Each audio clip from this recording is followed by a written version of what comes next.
పల్నాడు జిల్లా నర్సరావుపేట పట్టణంలోని ఎస్ఆర్కేటీ కాలనీలో ఉన్న అన్ని సమస్యలను పరిష్కారం చేస్తామని ఎమ్మెల్యే డాక్టర్ చొదలవాడ అరవింద్ బాబు చెప్పారు. కాలనీని అభివృద్ధి చేసి మోడర్న్ కాలనీగా తీర్చిదిద్దుతానని స్థానికులకు హామీ ఇచ్చారు. గత ప్రభుత్వ పాలకులు నిర్లక్ష్యం వైఖరి వల్ల ఈ ఎస్ఆర్కేటీ కాలనీ అభివృద్ధి జరగలేదని, స్థానికులు ఎన్నో రకాల ఇబ్బందులు పడుతున్నా పట్టించుకోలేదని ఆరోపించారు. కాలనీ వాసుల 20 ఏళ్ల సమస్యలను నెరవేరుస్తున్న ఘనత టీడీపీదేనని అరవింద్ బాబు స్పష్టం చేశారు.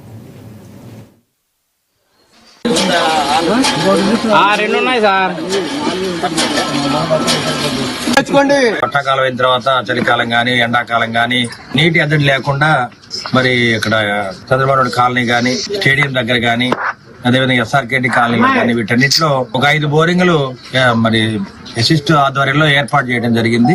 మరి అసిస్ట్ చైర్మన్ గారికి కార్యవర్గ సభ్యులందరూ కూడా ధన్యవాదాలు తెలియజేస్తున్నాము. ఎందుకంటే రాబోయే కాలంలో మరి ఎస్ఆర్కేటీ కాలనీలో కూడా బోర్ హెడ్ ట్యాంక్ ని కన్స్ట్రక్ట్ చేయడం జరిగింది. ఆర్డబ్ల్యూ స్కీమ్ ద్వారా మరి ప్రతి లైన్ కూడా మంచినీళ్ళు ఇస్తాము, కాలువలు కూడా కట్టిస్తాము. అదేవిధంగా ప్రతి లైన్ కి మరి కరెంటు బల్బులు కూడా ఏర్పాటు చేస్తాము.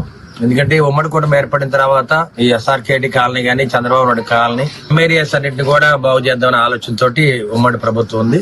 అదేవిధంగా కమిషనర్ గారు గానీ కలెక్టర్ గారు గానీ అందరూ కూడా వీటి మీద దృష్టి పెట్టారు. కాబట్టి ఎమ్మెల్యేగా నేను